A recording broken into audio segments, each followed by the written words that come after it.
Bienvenidos a Academia CREIXEM, un espacio donde exploramos la pediatría de los pies a la cabeza. Y hoy nos acompaña Rosa Lengua, logopeda infantil especializada en alimentación complementaria y lactancia materna. Y empezamos hablando de ti. ¿Qué tal, Rosa? ¿Cómo estás? Hola, buenas. Yo soy Rosa. Como has dicho, soy logopeda especializada en alimentación. Y un poco, si os diría de qué va mi función, es tratar las dificultades de la alimentación desde el recién nacido hasta la edad pediátrica, es decir, desde sus lactancias hasta la edad pediátrica siguiendo la alimentación. Trabajo un poco desde la prevención, siendo asesora de lactancia y alimentación complementaria, hasta tratar las dificultades de lo que conlleva el proceso de alimentación en sí.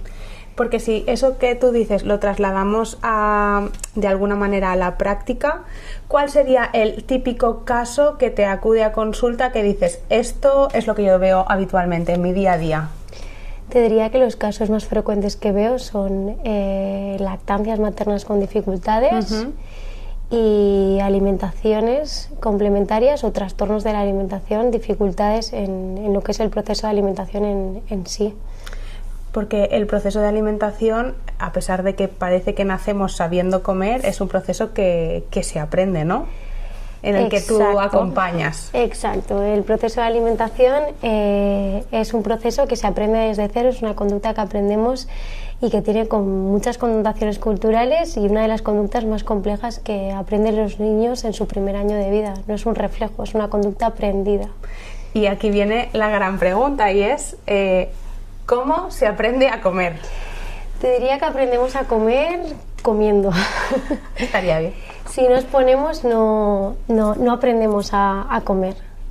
Entonces, súper importante, es una respuesta sencilla y a la vez compleja, pero aquí el foco yo creo que estaría un poco en el adulto, ¿no? Que dejen a los peques ser capaces de aprender, de explorar y experimentar para poder aprender.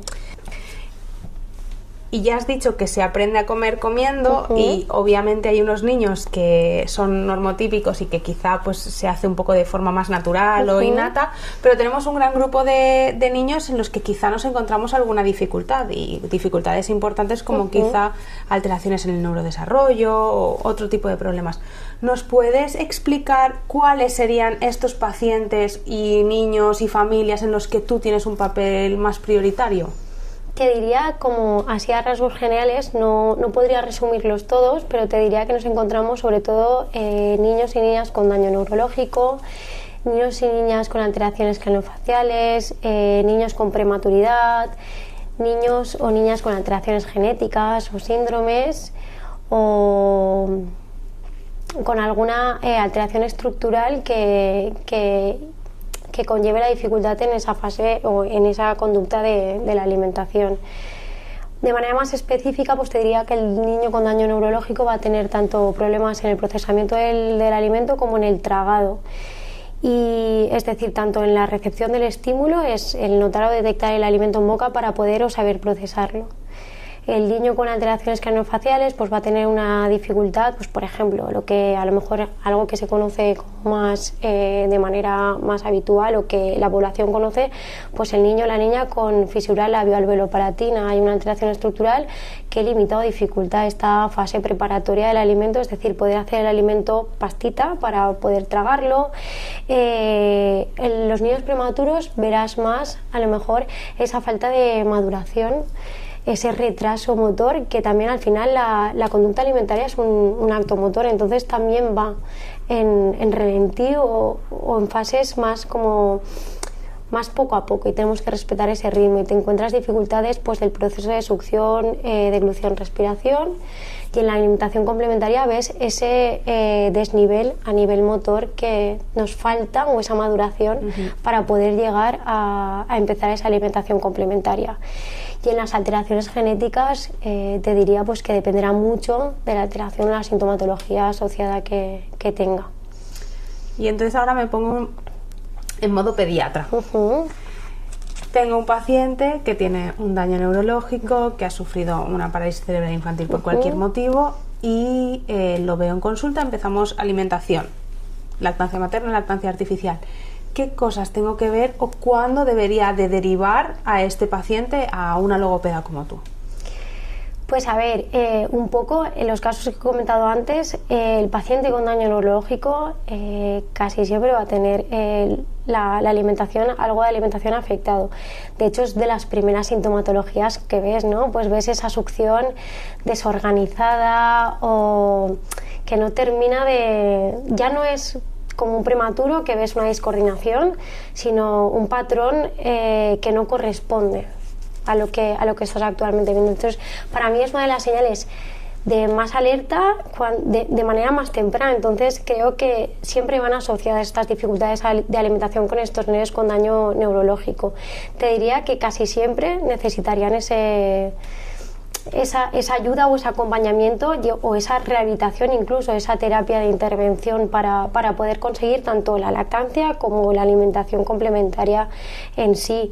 También os podéis encontrar en consulta pues estos nenes con alteraciones craneofaciales, niños o niñas que salen de la UCI neonatal. Más que yo, tú sabes bien que al final uno de los requisitos súper importantes para salir de esa UCI neonatal es que coman por sí solos, y hay veces que el alta hospitalaria se acelera cuando a lo mejor no están preparados, pero consiguen una mínima de alimentación vía oral y fuera, y las familias se encuentran como súper desamparadas o no consiguen organizar todo, o no llega a ser de todo perfecta esa lactancia, bien sea artificial o bien sea materna. También os podéis encontrar niños con suplementación enteral y luego en la UCI, luego que salen y salen con esa sonda nasogástrica. También pues ese traspaso de sonda a vía oral. También encontráis niños con síndromes que os he contado. También encontráis niños prematuros. Yo creo que este tipo de pacientes, no sé si os llega con asiduidad a la clínica, pero sí que es verdad que de los primeros daños que ves, o lo primero que te chirría como terapeuta, incluso a las familias, como esto no va del todo bien. Creo que es como las red flags a las que tendríamos que derivar, y es lo que hemos dicho anteriormente, ¿no? Saber escuchar al paciente para poder encontrar la necesidad, y muchas familias de verdad que te lo transmiten. Está bien que a veces un poco hago de mea culpa de... Yo era la primera que quizá desconocía el papel del logopeda en la alimentación, entonces... Creo que puede estar muy bien el poner de manifiesto de, oye, yo puedo ayudar en esto. Claro. Este paciente que te encuentres en la consulta que tiene que lleva una sonda nasogástrica temporalmente por algún motivo, yo te puedo ayudar a esto. Quizás. Y puede ser ese desconocimiento que yo tengo como pediatra de decir, no sé, claro, qué hace un logopeda en la alimentación, pues quizá nos lo estás aclarando muy bien. Y ahora voy a poner el foco en las familias. Yo soy papá o mamá de un niño y estoy en casa y estoy escuchando esto, y yo creo que la alimentación de mi hijo no va bien. ¿Cuándo tengo que preocuparme? Claro, yo ahí te diría, de verdad que este mensaje me gustaría que llegara tan fuerte a estas familias que lo necesitan, porque sí que hemos comentado a veces que parece que no llega. Yo sé que este tipo de pacientes está y cuesta que lleguen a consulta, no porque quieran que lleguen, sino porque de verdad creo que está la necesidad y puedo acompañar y guiar e intervenir en las dificultades, que al final es mi función. Pero pues desde lactancias, en lactancia puedes encontrar tanto dificultad más encarado al nene, dificultades pues en ese proceso de succión, ¿vale? O en el ciclo en general, por coordinar esa succión, esa deglución y esa respiración. Cuando hablamos a lo mejor de tanto de una lactancia materna como una lactancia artificial, sí que es verdad que con la lactancia materna es una diada y tienes que tener en cuenta a esa mamá, y no puedes olvidar nunca ese binomio. Y en lactancia artificial juegas pues bebé y con el tipo de instrumento o material que en este caso sería el biberón. Luego en la alimentación complementaria creo que las dificultades que más pueden observar a las familias pues son ese retraso de reflejos, o sea, protectivos que se mantienen permanentes o latentes en el tiempo, o que no consiguen avanzar de ese triturado, o que no es seguro a lo mejor avanzar para esos peques en esa consistencia del alimento. Familias, les diría, familias que salís de la UCI neonatal, esa alimentación no está del todo pulida. Segurísimo que las familias ven, esto no va de todo el bien. Ese traspaso de la vía de las sondas nasogástricas a vía oral, evidentemente necesitan un terapeuta que les guíe o les ayude a esta transición. Niños o niñas con rechazo y selectividad alimentar también, por estos inicios muchas veces vienen ligados a estos inicios caóticos de la alimentación. Te diría que esto es lo que más a grosso modo creo que a las familias les llamaría la atención para poder acudir a estos profesionales, y me gustaría que supieran que hay y existen profesionales que les pueden ayudar y guiar y acompañar en este proceso, y cuando hay dificultad real, intervenir. Qué bien. Y en estos casos que sobre todo que hemos hablado de paciente complejo, por decirlo de alguna manera, ¿cómo sería el Tetris o el trabajo multidisciplinar que se haría entre nutricionistas, pediatras, logopedas, terapeutas ocupacionales? ¿Cuál sería ese papel de cada persona según tu criterio? Claro, para mí el papel el trabajo de manera multidisciplinar para mí es muy importante, porque yo trabajo desde la función.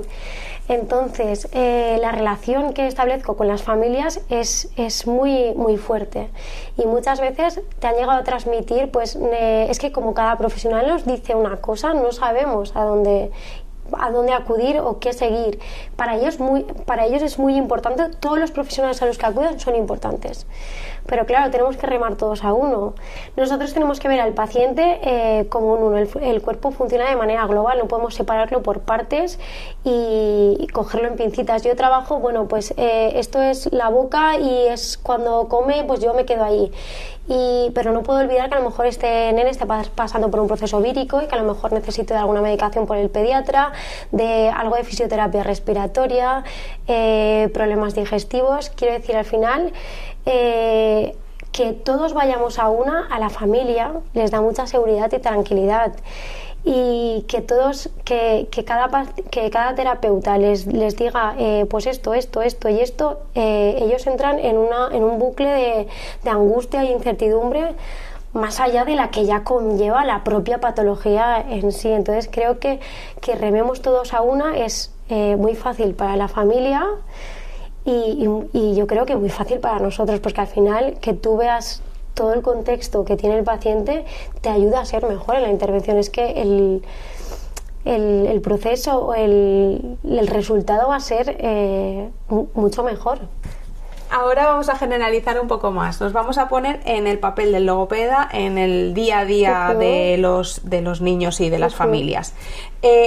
¿Cómo puede un logopeda ayudar en este día a día de las familias? ¿Cómo los puede hacer más autosuficientes? ¿Cómo le puede dar herramientas a esas familias para que vayan haciendo marcha solos? Yo creo que aquí te diría que tendríamos que diferenciar un poco el papel del logopeda del de asesora de alimentación complementaria.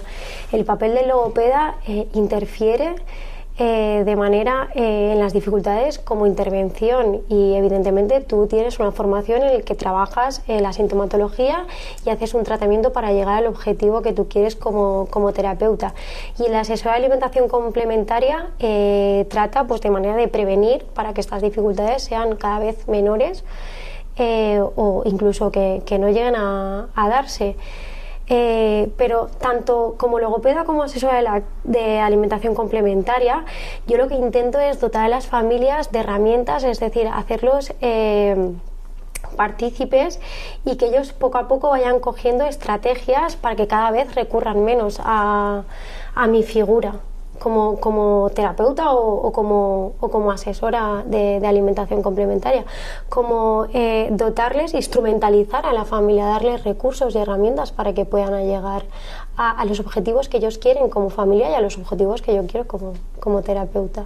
quizá el éxito es que no te necesiten, ¿no? Un poco así, sí, porque al final es lo que te he dicho, ¿no? Como acompañar o guiar este proceso. Como consejos generales, ¿qué estrategias darías a los papás de niños en general para poder mejorar la alimentación en casa? Pues yo como estrategias te diría, es como es una respuesta compleja y sencilla, ¿no? Que sean simplistas, que el foco lo pongan en ellos, es decir, si nosotros, por ejemplo, en la alimentación complementaria comemos lentejas en casa y no comemos garbanzos, que se expongan esas lentejas y no esos garbanzos, porque muchas veces hay tanta información en redes que llegan a sugestionarse o empezar una alimentación complementaria por lo que ven en redes. Por ejemplo, he visto hamburguesas de garbanzos con zanahoria y con cebolla. ¿Coméis garbanzos en casa? No. Pues, ¿qué legumbre coméis en casa? ¿Coméis lentejas? Exponed las lentejas. Entonces, que sean simplistas, que se pongan la vida fácil, que se pongan la vida cómoda con las premisas de esa alimentación complementaria que buscamos, bien sea a través de un método mixto, de un baby led weaning, el que elijan, pero que se apoyen en lo que ellos viven, que sigan su ritmo, que los hagan capaces y sobre todo pues que sigan las premisas básicas de esos métodos de alimentación complementaria, pues bueno, tipos de cortes y que comprueben siempre consistencias. ¿Y cómo es tu forma de trabajar con estas familias? Es decir, ¿tú en qué momento entras? ¿Cómo los vas guiando? ¿Cuál es tu papel como asesora? Aquí, claro, como asesora de alimentación complementaria, lo que hago un poco es estructurar la dinámica familiar. Pues sí que es verdad que el momento de inicio de la alimentación complementaria se junta con el momento normalmente de incorporación al trabajo del segundo o el primer cuidador, bien sea mamá o bien sea papá.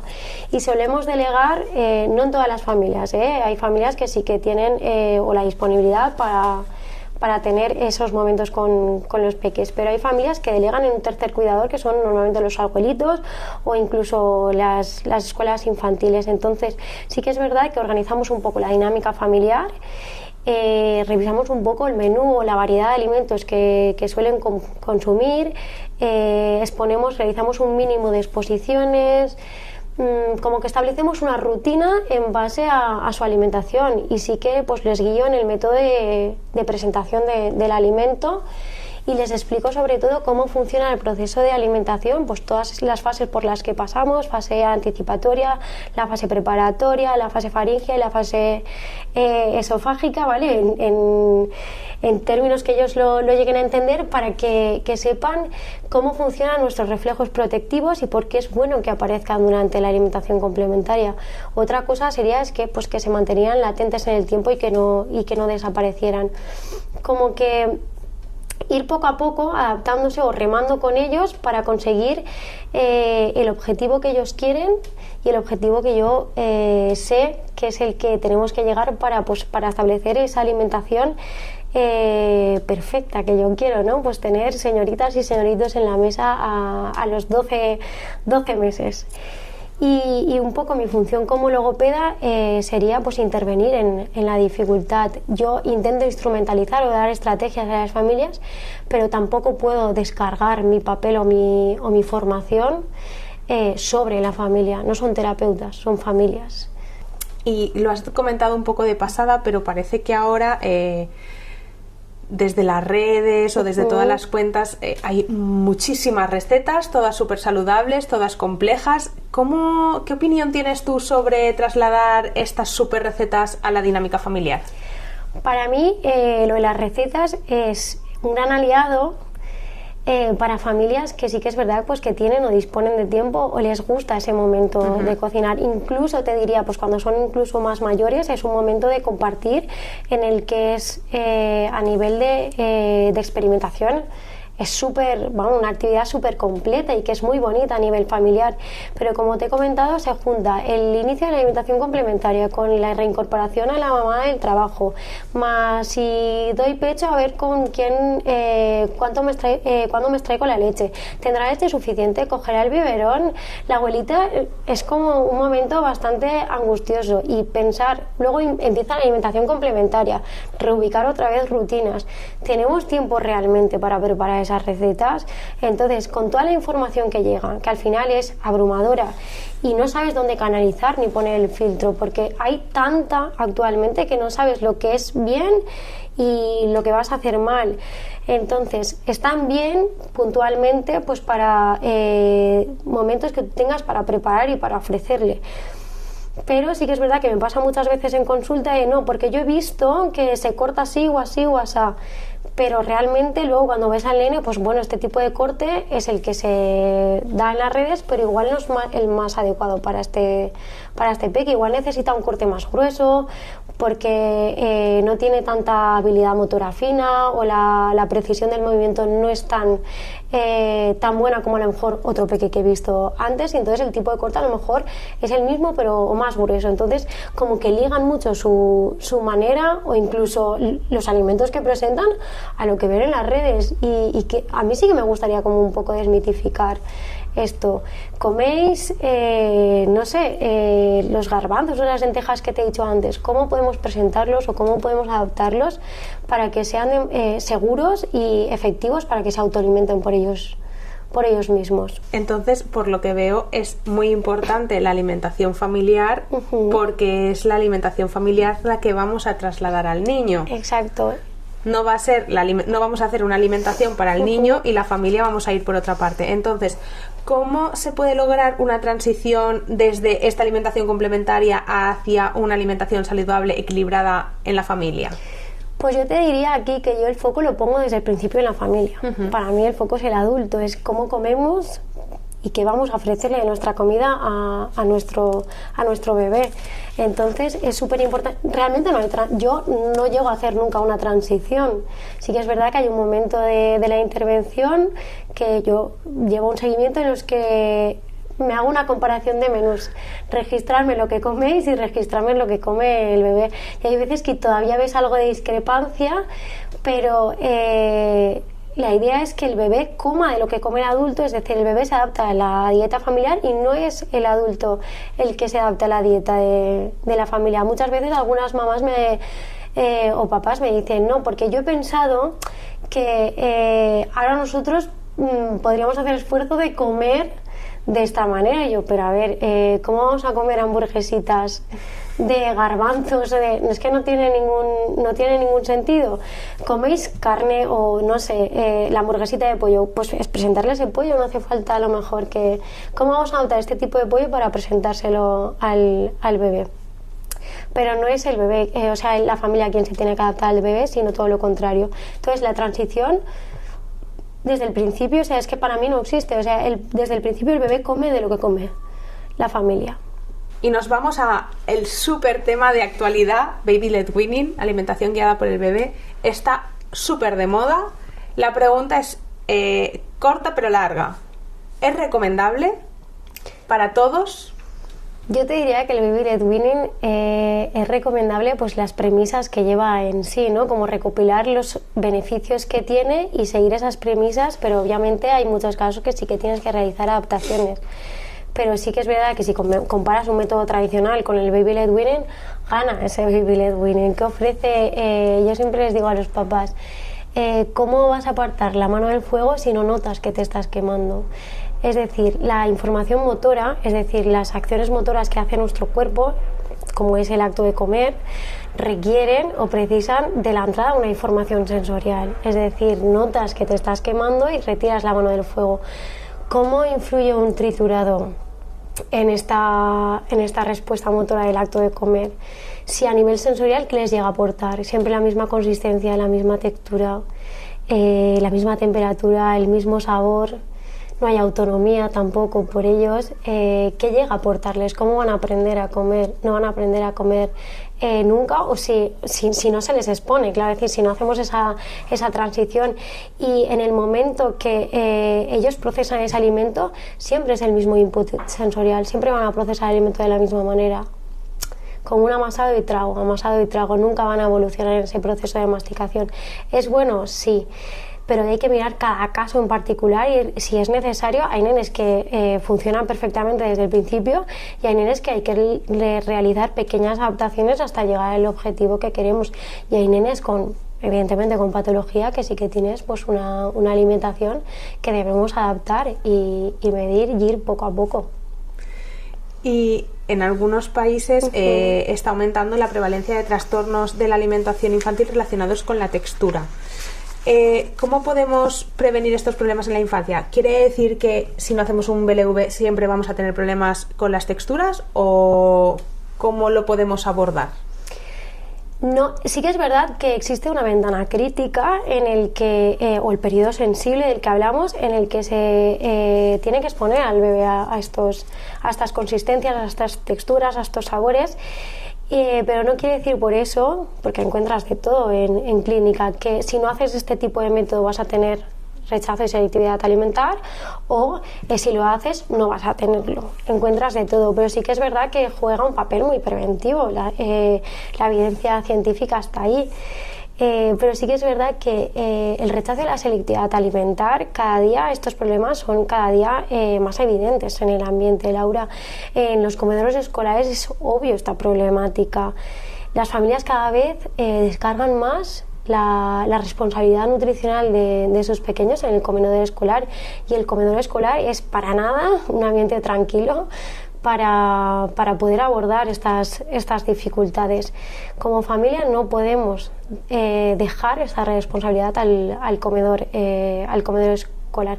Por eso de ahí, ¿no?, este método, trabajar desde la prevención, ¿no? Pues este BLV, y si no es un BLV, pues una adaptación en el que la familia se sienta segura, pero que vayamos trabajando, buscando ese objetivo de llegar a esas premisas de respetar pues esa autoalimentación, exponerlos a varias consistencias, a varias texturas, a varios sabores, para aumentar y ampliar esa variedad alimentar. La palateabilidad de nuestros peques al inicio de la alimentación complementaria está en blanco, es neutra, quiero decir, es un lienzo en blanco. Vamos a pintarlo bien desde el principio, porque luego hay muchas cosas que nos van a bombardear y va a ser inevitable. Y hablas de bombardeos, y te voy a sacar el tema de los ultraprocesados, esos alimentos muy procesados a nivel industrial en los que se añaden condimentos y se añaden sustancias que inhiben y que los hacen hiperpalatables y inhiben el reflejo de saciedad. Exacto. ¿Cómo influyen estos alimentos en la alimentación complementaria y cómo pueden interferir en la introducción de alimentos? Pues te diría que es lo que tú has dicho, llevan a nivel de palatabilidad como que la destroza completamente, y luego volver a un alimento neutro cuesta muchísimo porque tienen la palatabilidad alterada. Evidentemente es que es muy triste decirlo, pero es así, es mucho más fácil recurrir a un alimento ultraprocesado a nivel económico que a un alimento de calidad. No vamos más allá de nuestra tierra con todo la dificultad o la problemática que tiene el sector agrícola. No es lo mismo comprar una bolsa de magdalenas del supermercado que medio kilo de mandarinas, y tampoco es lo mismo ir a la frutería que tienes de cercanía que comprar la fruta en el supermercado. Y por otro lado, yo creo que juega un papel muy importante el marketing y las campañas publicitarias, que son engañosas y la población no sabe diferenciar. Nos falta educación nutricional para poder combatir estas campañas. Y voy a meter otro factor más que creo que dentro de la alimentación complementaria pues son los disruptores principales, ¿no? Alimentos hiperpalatables, ultraprocesados y pantallas. ¿Cómo afectan las pantallas a la introducción o al momento de la alimentación? Yo te diría que, bueno, evidentemente el uso de pantallas, creo que ahora está como mucho más, la población mucho más concienciada, pero el tener una pantalla delante anula la consciencia en cualquier tipo de actividad que estás haciendo, ya sea comer u otro tipo de actividad. Los niños no son conscientes de lo que están comiendo, no reconocen el alimento de por sí, es decir, no reconocen aspecto, no reconocen sabor, no reconocen olor, no reconocen textura, por lo que cuando hay rechazo, una vez retirada esa pantalla, hay veces hay niños que no toleran ni visualmente el alimento en el campo visual. Cuando te llegan a consulta, empezar con la interacción de este alimento cuando no toleran ni visualmente el alimento en su campo visual es empezar desde muy abajo. El tener una pantalla delante, hay peor calidad nutricional, hay una sobrealimentación, quiero decir, no controlan ellos, o sea, se inhibe por completo esas señales de hambre y saciedad. No hay una buena relación con la comida, hay un mayor riesgo de atragantamiento por otra parte. Te diría que en definitiva, así como a grosso modo, para mí es uno de los peores interruptores a la hora de interaccionar con el alimento. Como te he dicho, no hay una buena relación con la comida.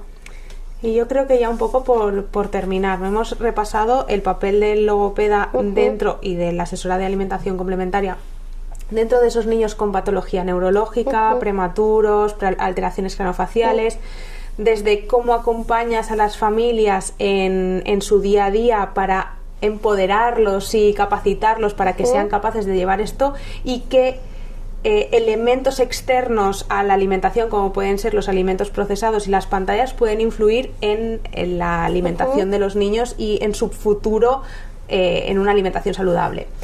¿Cuáles serían tus 3 tips básicos, 3 ideas claras para decir hay que irse a casa con estas 3 cosas? De cara a la alimentación complementaria te diría que la más importante es seguir su ritmo. Para mí es súper importante seguir el ritmo del bebé, adaptar siempre el alimento a las necesidades del bebé y hacer capaces al bebé y a la familia, te diría.